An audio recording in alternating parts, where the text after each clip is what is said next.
Want a piece, I tell Yeah, them take you check it. some.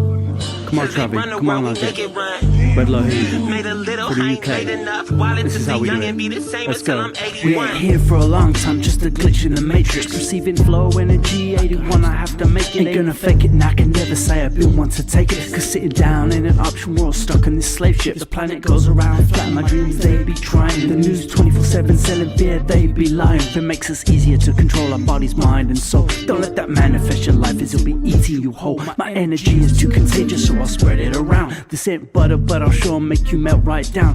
Keep your seatbelt on the ride, will have you feeling sick. If you look deeper, the world is run by psychopathic dicks. Bricks that have built up this society from the ground up. What's hidden in darkness will soon be lit the fuck up. How we come this far now, only starting to wait. The tide is turning, people yearning, and changes on the plate. But we can make this truly become a reality. Dedication, heartfelt passion, truth and unity. Knowledge is power, so we must research as we read. Not what the narrative is pushing should be plain to see, even at 81. Want a piece, I tell them take you some. Cause they run the world, we make it run. Made a little, I ain't made enough. Wallet to stay young and be the same until I'm 81. Want a piece. All right, Brandon. So we literally chatted in Slack on the One Great Work Warriors channel. I asked, hey, is anyone down for an interview so I can upload to my channel? And you replied almost immediately, I'm down. When? And I said, now. So this is completely just, we're winging it. But it's important because I think creating content, sharing this with others is valuable. So Brandon, how are you? I'm doing well, Jerry. How are you doing today? Thanks for inviting me to do this quick video. Yeah, that's a good point. How much time do you have? Oh, I mean, hell, I got an hour, but hell, I'm always willing to, sacrifice some time to, at least try to get the word out of truth and natural law, objective morality, and consciousness and the causal factors that are going to lead to freedom, because that always comes first. So I'll make that sacrifice. So yeah. Yeah, and I think it's a great example. You're leading by example on how it should be done. So I'm definitely taking notes. So one day, if I have a great following, I'll do the same for people that request an interview and such. So I'm wondering, what do you mentioned objective morality, natural law, truth. Um, yeah, do you want to kind of tell us what that is? Sure. And hell, before we jump in, everything that I'm about to say it's not anything new, it's not anything complicated. It's quite simple to understand. Just because I may understand these things or you may understand these things, that doesn't mean that we are better than anyone else as far as our being. It just makes it when it comes to our choices, our behaviors, as far as understanding objective morality, it puts us in a certain position to understand the consequences. So then therefore we are in a position of power to select certain behaviors that will lead to certain consequences that are more favorable in the name of freedom. So I know that sounds like a mouthful, but when you boil it down to right and wrong, from an objective standpoint, then you really will understand what I just said. And because, right and wrong is the understanding of objective morality is the essential ingredient that seems to be missing in man's psyche, then we have kind of, went down a dangerous path because we don't understand this cohesiveness. We don't understand this unification. We don't understand this harmonic pattern that exists in the fabric of creation, which we term our natural law. It is that guiding force that is going to give us the consequences in the aggregate scale and on the individual, scale based on what we put out in the in the realm of behaviors and actions. So if we are if we on the individual basis are doing immoral things, we are putting out immoral actions, we are stealing, we are using violence, we are using forms of duress, and we are taking people's rights, taking people's property, taking people's freedom, destroying people's free will, destroying people's ability to choose, destroying, people's ability to think. These are all manifestations of evil. These are all transgressions against natural law. These are all wrongdoings, no matter who does these behaviors, no matter who does these actions. So the more and more that the individual does these immoral behaviors, you can look at it as though you're putting energy into a cup, per se. So just look at it. If you put if you do immoral behaviors, you put this energy into a cup. If you put right behaviors, you put this energy into a cup. So the more and more individuals that are putting either energy into that cup, the cup being, of course, the universe, putting it back into, the dome, the womb of creation, then therefore we are going to get exactly what we are putting out. So if that cup has immoral behaviors, if it has what I call negative energy, because it's a negative vibrational frequency that's on a low consciousness that doesn't really, you know, it's not a high level frequency, it's not a high level vibration, then we're going to pollute that environment, because you're just pretty much polluting your psyche, you're polluting yourself, you're polluting your environment, you're polluting your family with wrong thought, with wrong behavior. Wrong behavior literally pollutes nature. It pollutes ourselves and it pollutes nature, because you're putting out a negative form of energetic frequencies by stealing, by raping, by condoning violence, by condoning slavery, by condoning, mind control. You are literally putting out a negative energetic frequency. So the more and more that people partake into that wrong behavior on a collective basis, because the individual, there's billions of us, so there's obviously a collective cohesion there. So we have to, apply the principle of correspondence. If the individual is engaged in immoral behavior, what's going to be the the outcome for the aggregate, for the whole, for the society, for the collective? You don't have to be a rocket scientist with like 140, 150 IQ to understand that if the individual is polluted, if the individual is perverted, then so is the whole. The whole is going to be perverted. The collective is going to be perverted. Society is going to be perverted. Mankind's psyche is going to be perverted. The collective unconscious is going to be perverted, or the collective conscious, whatever term you want to call it. So because we are missing this key essential ingredient, we are therefore creating unconsciously. Of course, that ingredient is the understanding of objective morality. And because we are always creating, rather it be through conscious creation or unconscious creation, we kind of talked about that in the Care versus Karen's video.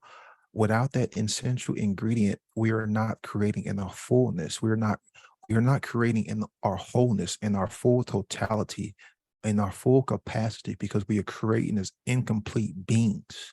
We are fractured beings. So then therefore, in our ignorance and in our unconscious creation, we are literally sculpting and molding and building, or I should say have built, literally a prison through our own behaviors. We have literally constructed a prison, and it's only because of our own doing, because of our own ignorance. Like that's what natural law gives us. It gives us exactly what we put out. So natural law is not good or evil. It's just simply that which is.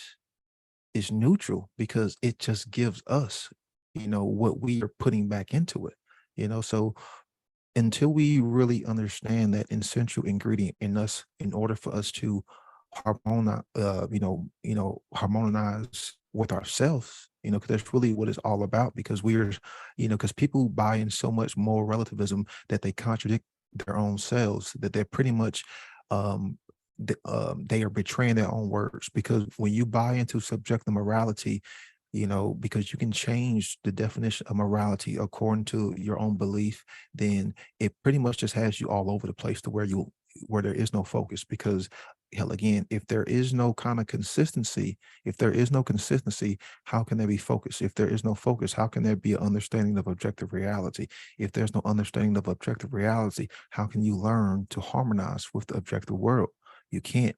And the problem is once man starts to become disharmonized with nature, then it will always lead toward chaos. Once man starts to become disharmonized with the objective world, then it will always lead toward chaos, because man is not separate from nature. Man is not separate from the objective reality. Man is not separate from the truth. Man is not even separate from his own self. So, with all of this ignorance going on, with all of this, this lack of understanding, this willful ignorance, because at this point in time it's willful ignorance, then the ramifications of that ignorance has been sped up with the technological advances, because right now things are speeding up as far as the consequences for mankind. Because right now the all is saying that, hey, y'all should know how natural law. It's not like it was 500 years ago, when we didn't have as much technology, we didn't have the internet, we didn't have as much communication as far as an outscope of reach. Once we got the internet and technology started to boom, then the ramifications for the consequence of natural law started to be sped up, because it's like, okay, well, now y'all have the ability to know. Once you have the ability to know, then things change, because then you have the power to create change. And that's why ignorance should never be accepted. Should never be accepted. And that's why the ignorance of natural law and objective morality should never be condoned. It should never be accepted. Yeah, you gotta take all these matters into account, right? Like the cup.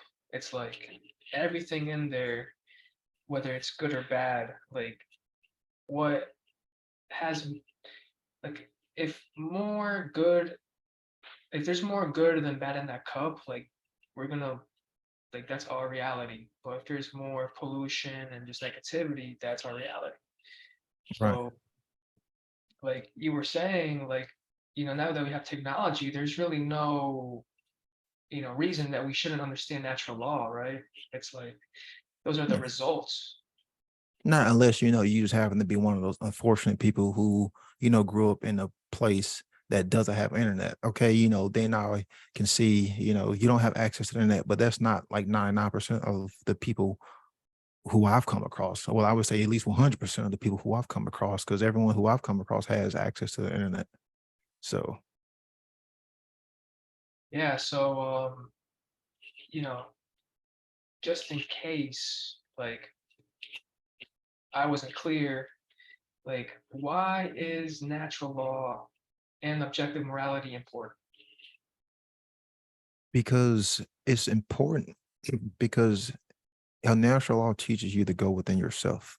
It teaches you to look at your own actions and behaviors, because you have something to weigh something with, So hell, imagine when you're weighing something, you have pretty much like, like a standard, so you're weighing to make sure it holds up held to that standard. Once you understand what natural law is, then you have a standard to hold yourself to and hold everyone else to.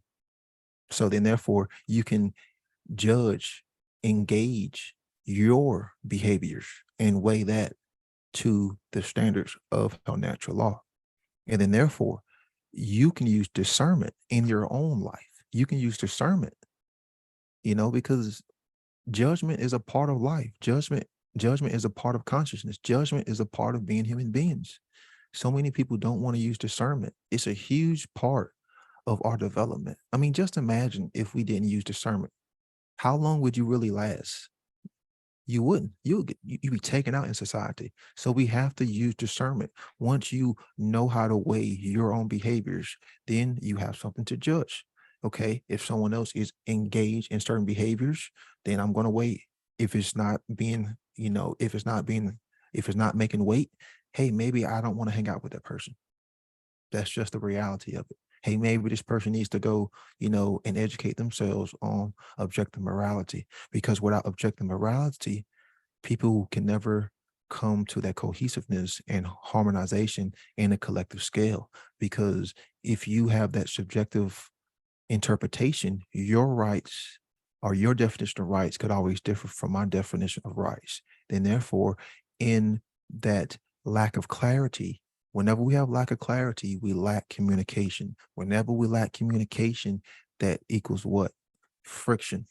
Whenever we lose communication, it always leads to friction. So if we have that communication, we have that clarity, which would be the understanding of objective morality, because you know how to treat other people and I know how to treat other people.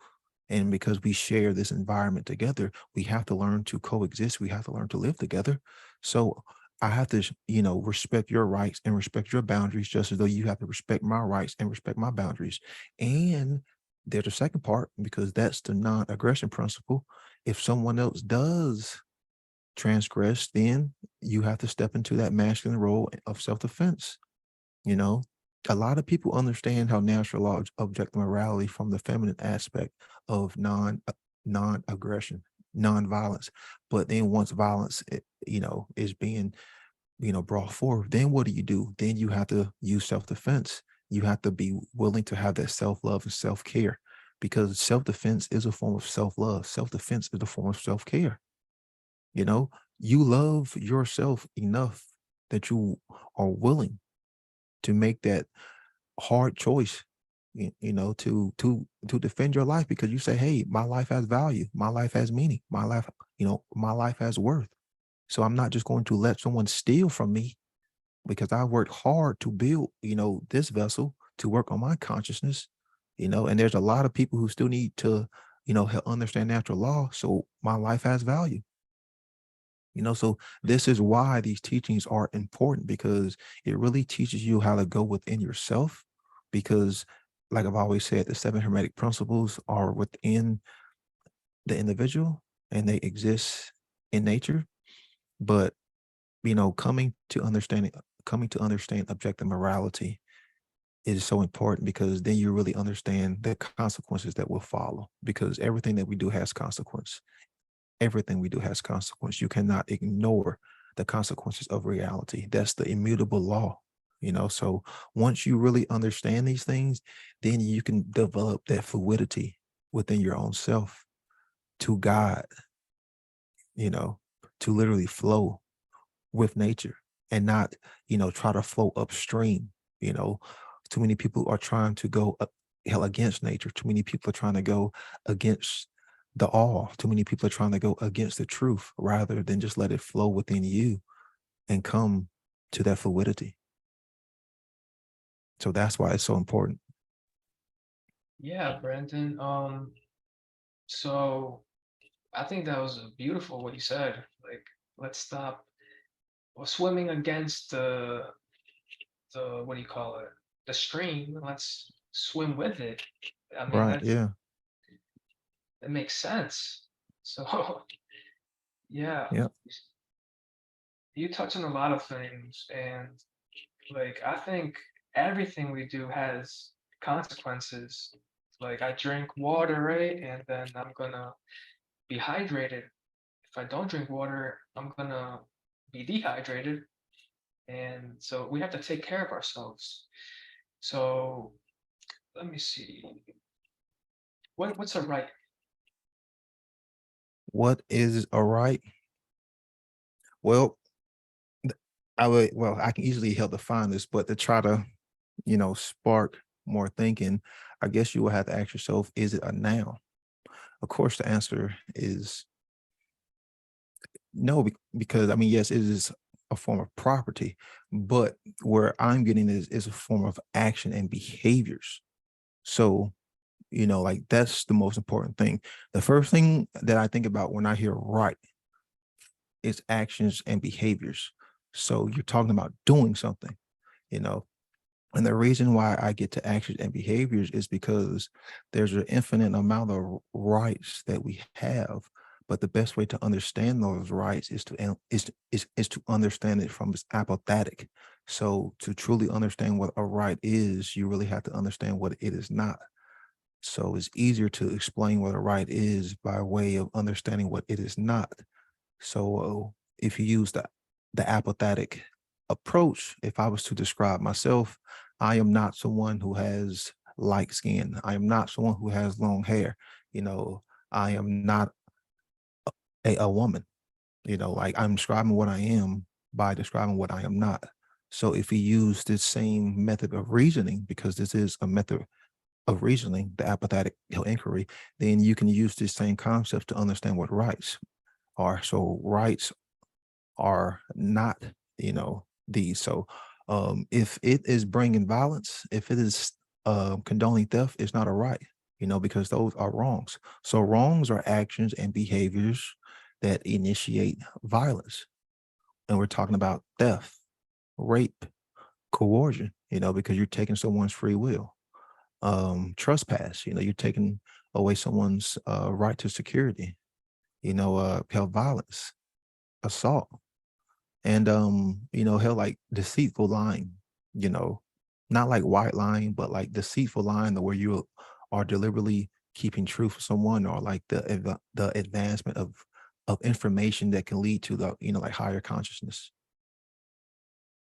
So yeah, a wrong is an action that initiates coercive force, because you have to be the initiator of coercive force.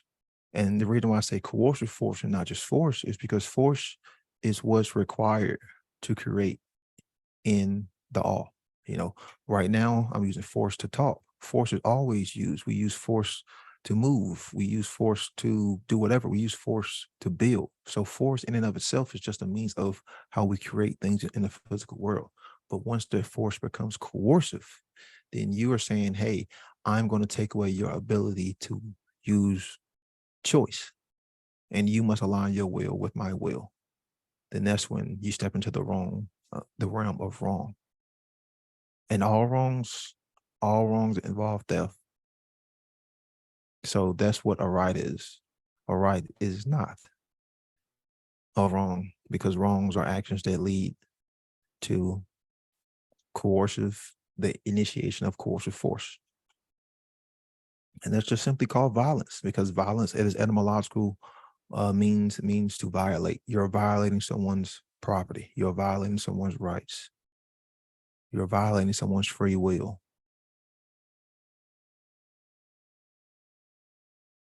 When and like, at what age do you think someone can learn this stuff?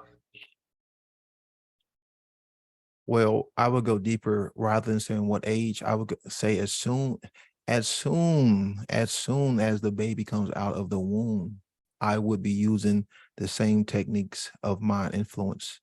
And what I mean by that is I will be playing any form of information that was, teaching about rights whenever the baby, was asleep, 24/7. I would literally create an environment of how natural law in the first 6 years, to where like it would be ingrained into the infant's mind, so I know we say like what age, but as soon as they're born, they take in information. So and I think it is that important to stir children on the right path and give them those core principles in order for them to develop.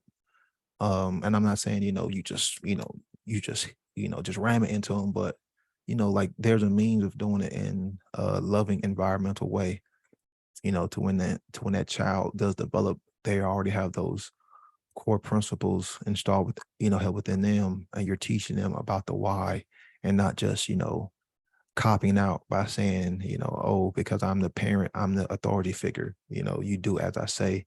You are really explaining to them why you're giving them that inquisitive mind, you're leading by example. So as the child hell develops, then they know like, hey, mommy or daddy, are teaching me these things and they're leading by hell example. So, at least I know, hell, there's no contradiction hell within them.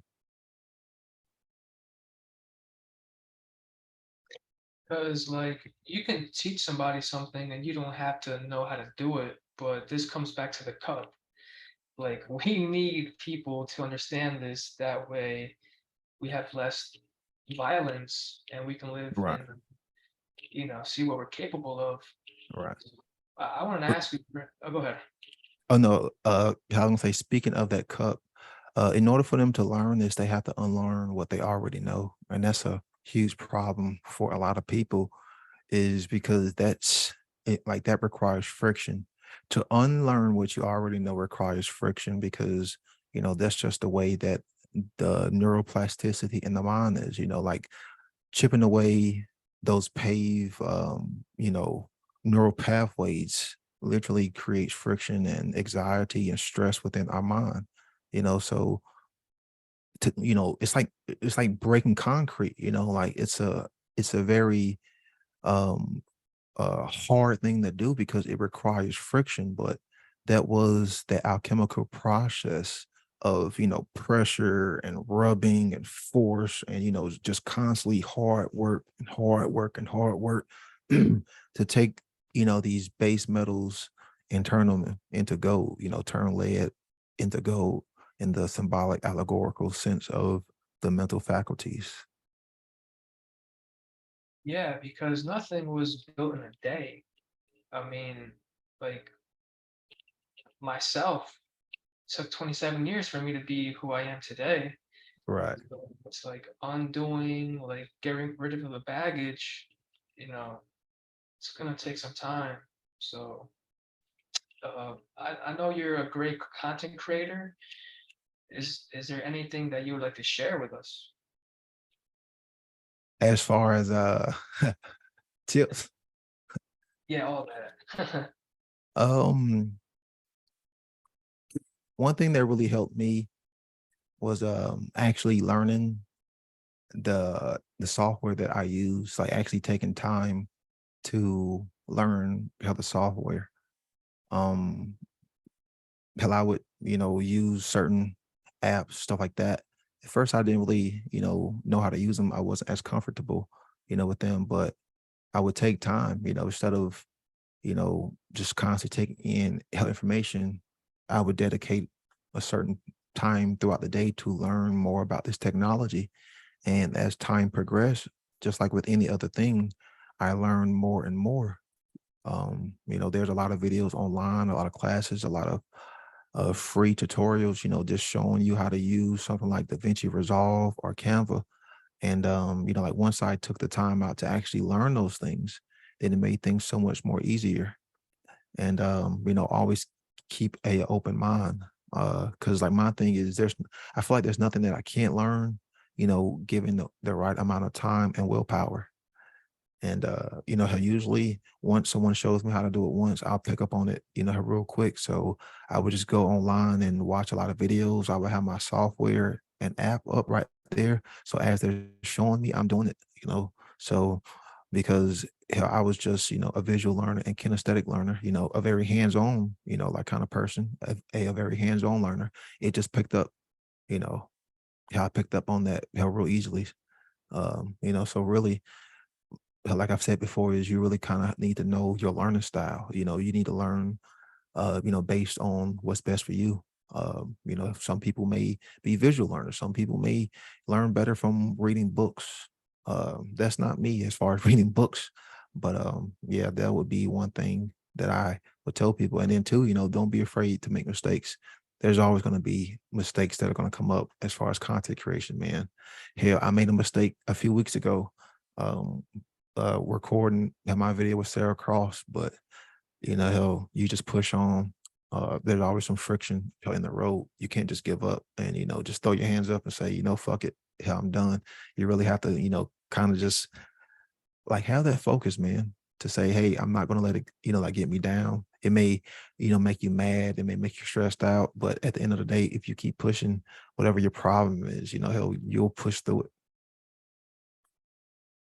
Yeah, that's a great point right there. It's almost like being anti-fragile. It's like let's thrive in chaos. Yeah. Yeah, what happened with your that mistake with Sarah? Like, what happened? Um, well, I was using OBS, and I was not using a updated version. If anyone was familiar, hell, OBS, it went to like OBS 28 and 29 hell last year, and I was still on OBS 27.1. And the reason for that is because there were certain plugins that I use that were essential to my content creation that literally made the experience better. And unfortunately, when these companies have these updates, and I get it, OBS is like open software, but a lot of times when you do these updates, it may not work well with your computer. And I've experienced this with NVIDIA updates and graphics cards. Literally fuck my shit up hell one time. But because I had updated to a newer version, because I got a new laptop, I had to literally change everything over.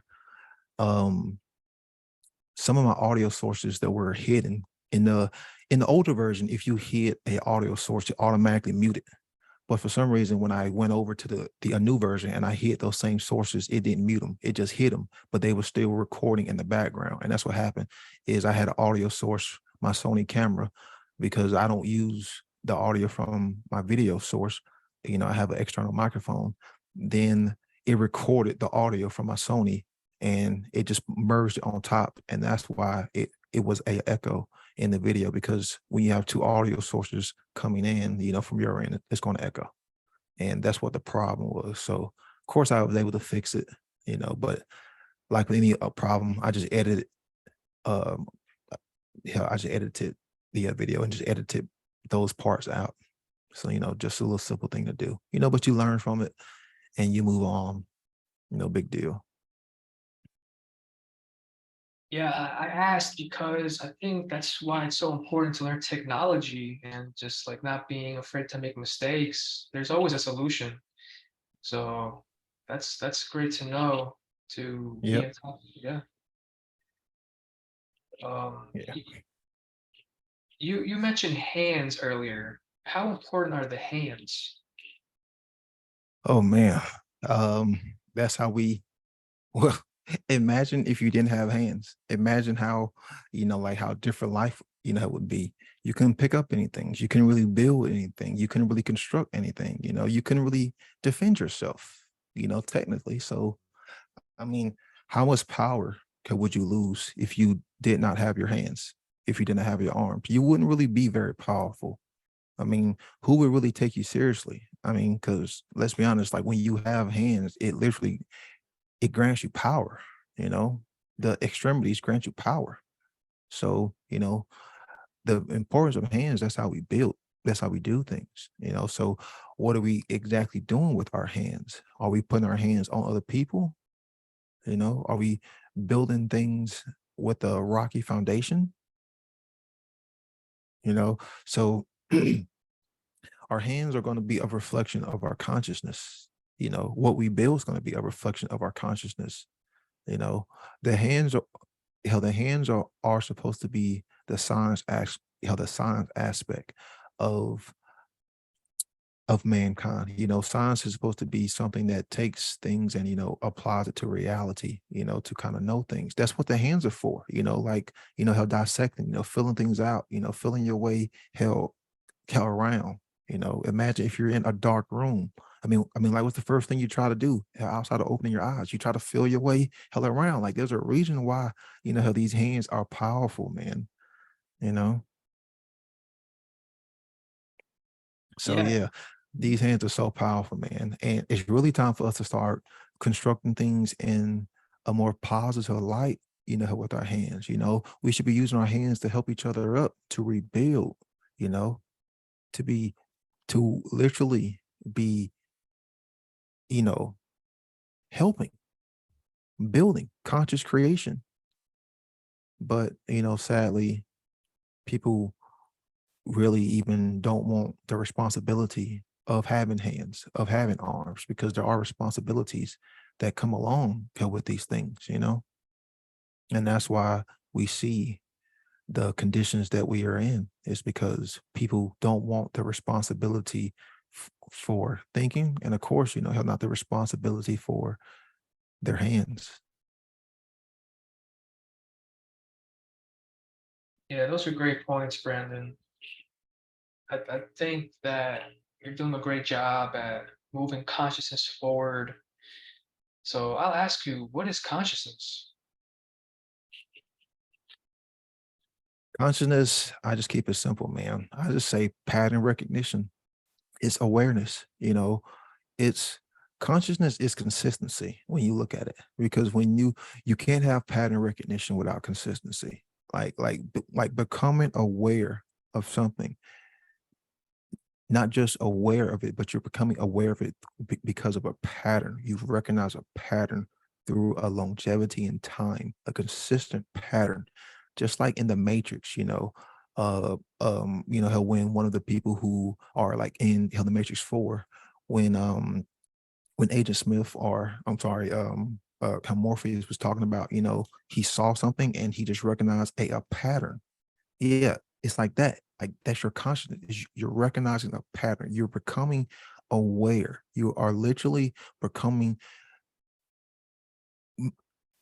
like it's like you are literally merging with the all, because that's what your consciousness is here to do, is to merge with source, merge with the objective reality. So once your consciousness becomes aware of that, is no turning back, because once you have that pattern recognition, once you have that level of awareness, once you've seen that consistency within your own self and within the objective world, you can't unsee it. You can't unsee it. So yeah, it's pattern recognition. And there's so many different patterns, to this thing, and there's so many different levels and scopes of consciousness, but it's just awareness, man. It's just awareness. Are you aware of your own consciousness? Are you aware of your own behaviors? Are you aware of what you think? Are you aware of what you feel? Are you recognizing the patterns within your day, being around certain people, being around certain environments? When something is stimulating you from an external basis, are you becoming aware of that? Are you aware of your anger problems? Are you aware of your issues? That's what consciousness is, man. It is awareness. It isn't just one thing. Consciousness is everything, because everything is a pattern. Everything is aware to a degree. It's just varying in different scopes.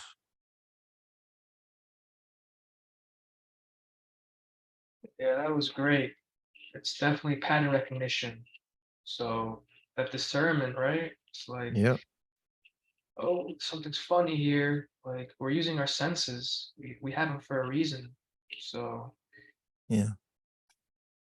yeah, I'm gonna ask you. I know you're a Leo, right? I am an Aries. Oh, you're okay. Never mind. Yeah. So Yeah. you're Yeah. The other fire sign. yeah, yeah. So you're an Aries, which is awesome. Because we had an interview somewhat like earlier this year, I want to say. Yeah. Talking about the fire signs and fire symbolism. Yeah, if you guys want to check that out, Brendan goes deep into fire symbolism, or at least covers the basics. Yeah. I call it the basics, because you can talk about fire symbolism for years, which that's going to be what I'm talking about at Seed 5. We talking about fire and its symbolic nature and what it represents in the mind, in the heart, and in the form of actions. Yeah, so you, if you want, you can tell us a little bit about your presentation at Seed 5, and then if you have anything else, you can add it. And yeah, Sure. The C5 presentation is already created. It's all up in here. Um, and I'm just going to be talking about the symbolic nature of what fire has represented, because like I talked about in that video we did, this whole idea of Prometheus and taking fire from the gods is usually considered to be like a negative story. But when you look at what fire represents in this allegorical, symbolic aspect, it represents life, it represents truth, it represents knowledge, it represents warmth, it represents emotions, it represents sacrifice, it represents change, it represents courage, it represents love, it represents emotions, it represents light, it represents willpower. It's symbolic of the warrior archetypal energy, symbolic of change, symbolic of law. That's what a lot of people don't understand. Fire also represents law. That's why you can burn yourselves with fire. The law will burn you. It's no different than touching that hot stove. The fire is symbolic of law. We've always seen the feminine goddesses with the bearing torch. Yeah, because they were the lawgivers, Mayat, Themis, Harmonia, the divine retribution of natural law. That was what the fire represented. We can be burned by natural law, consequence. That's what fire also represents, symbolic of consequence. You touch that fire, you will get burned, consequence.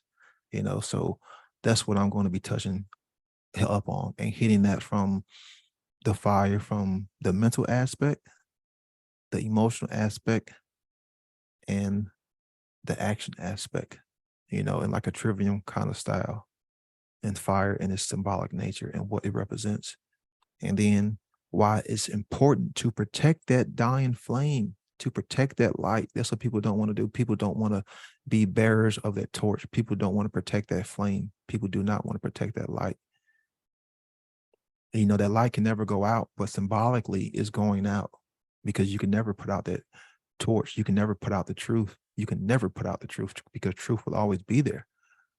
But the fire within man is dying out. The fire within man, that human spirit, is being put out. Because you don't really see too many people caring for truth. Fire represented care too. How many people do we see willing to stand up and use that courage, to use that willpower, to use the voice? Not many people, because the fire is dead within them, man. The fire is literally dead within them. And when the fire is dead within you, what are you left with? A husk, a soulless being.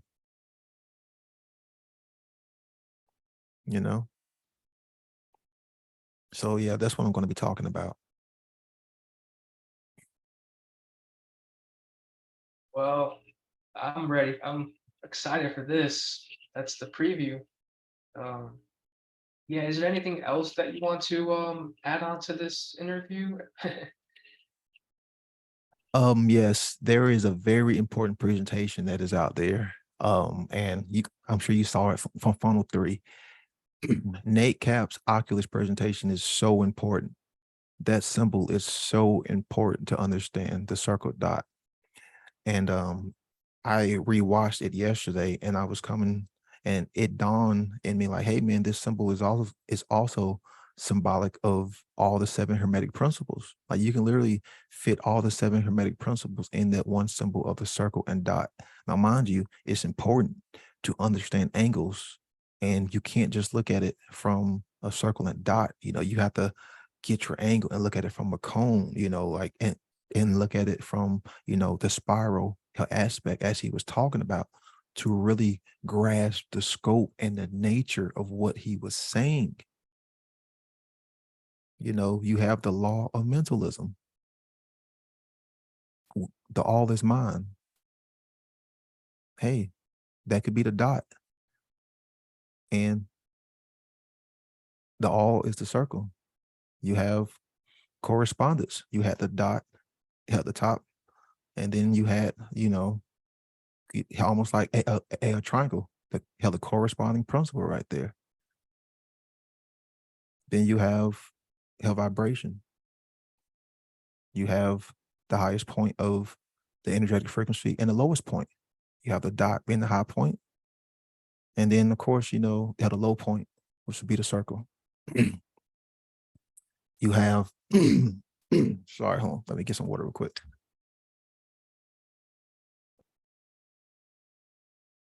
And then you have rhythm. You have rhythm, being able to push that, scale on the pendulum swing. Well, when you have the dot at the apex, that's the pendulum swing going left to right. Then I'm missing one. Which one did I miss before? Polarity. Yeah, there we go. Yeah, polarity. Yep. Well, you have the 1 and then you have the 2. You have the 1 and then you have the 2. So there's your polarity right there. Then you have, of course, cause, and effect. Well, again, the 1 and the 2. The something and the nothing.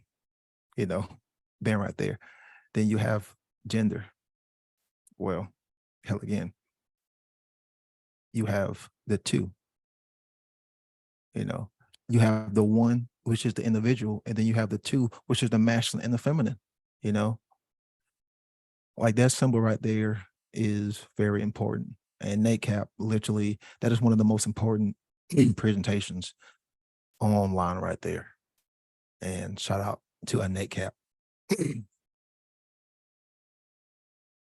Wow, that presentation blew my mind. I didn't know what that meant. By the end of the presentation, I wanted to learn more about it. And so it's definitely worth rewatching, Brandon. And Yeah. when you were talking about, when you're a parent or you have a baby or child, like, and you're sort of teaching them this, I was thinking using symbolism. Is that something you would use to Oh, teach yeah. that?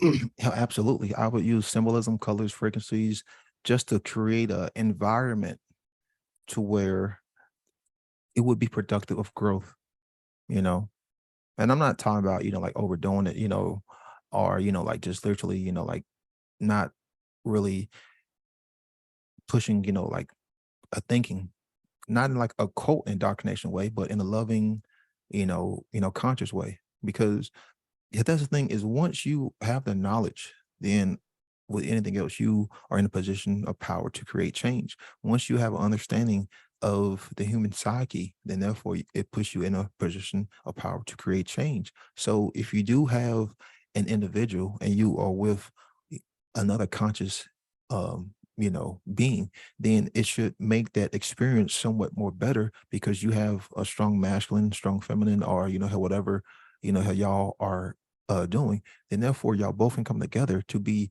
the great role models, the great stewards, and the great educators. Education from his etymological sense, educare, means to lift, to raise up, to draw forth, to draw out, to draw forth the potential within that being, to lift up and raise their consciousness. Like that's what I'm, really talking about. True education, moral education.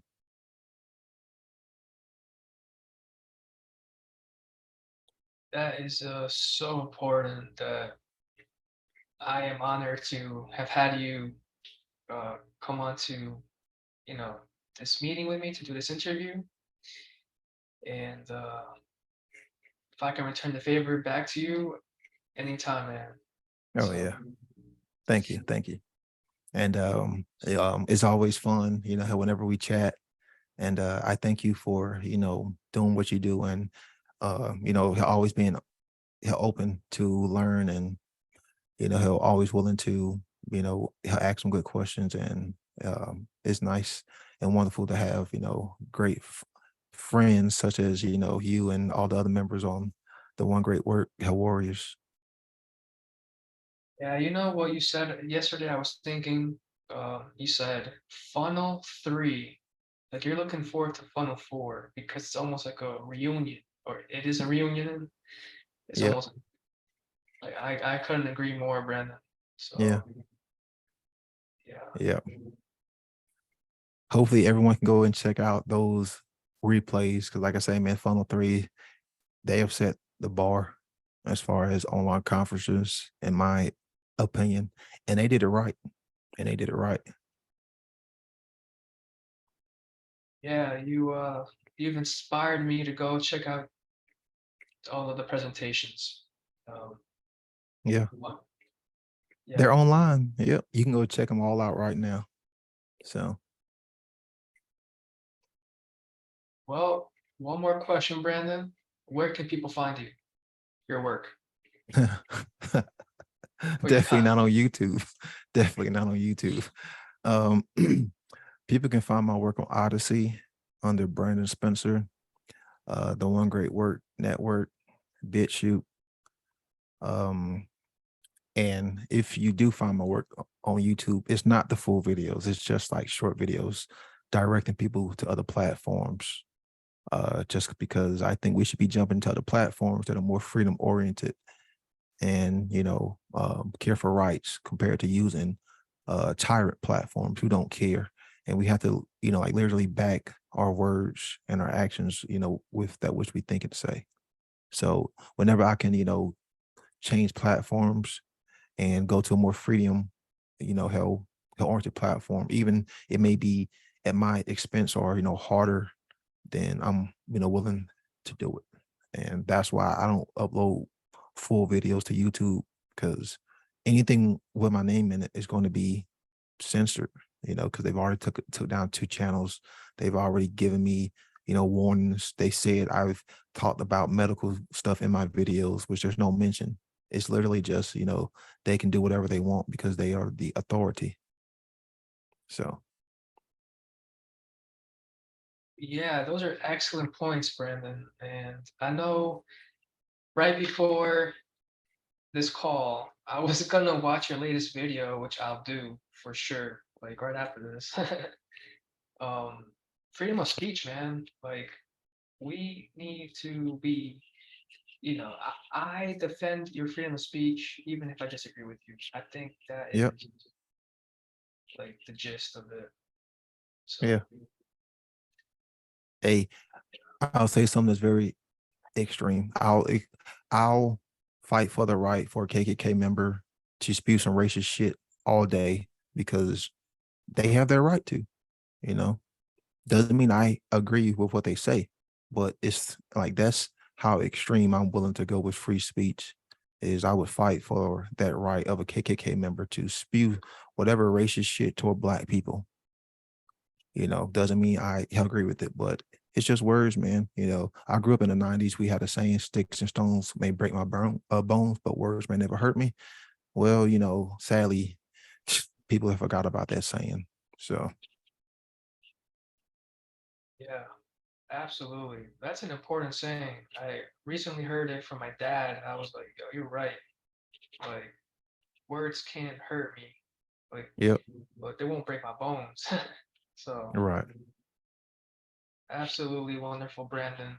Um, and people, I've seen on Grand Theft World, like someone had an interview and someone said the Jewish people never died, right? They're at the Holocaust, and you have Yeah, all these people clipping that section out and making it like a big deal and just distorting what was said. right. So that won't happen here. I know who I'm talking to. Hopefully they have a good heart and don't do that. So Yep. Be careful with those snippets, man. Keep telling people, watch out for those clip videos, man. It's easy to lose context. It's easy to think you understand stuff deeper from, than what you do. People really need to get a hold on the information they take in. But hell, that's a whole different topic. So that was like a great place to insert it. Like, look, we need to start watching long form content to increase our attention spans and get the whole context. Yep. So yeah, I love it. Yeah. So yeah, thanks for inviting me on. It's been a pleasure. Anytime, Brandon. All right. Well, peace.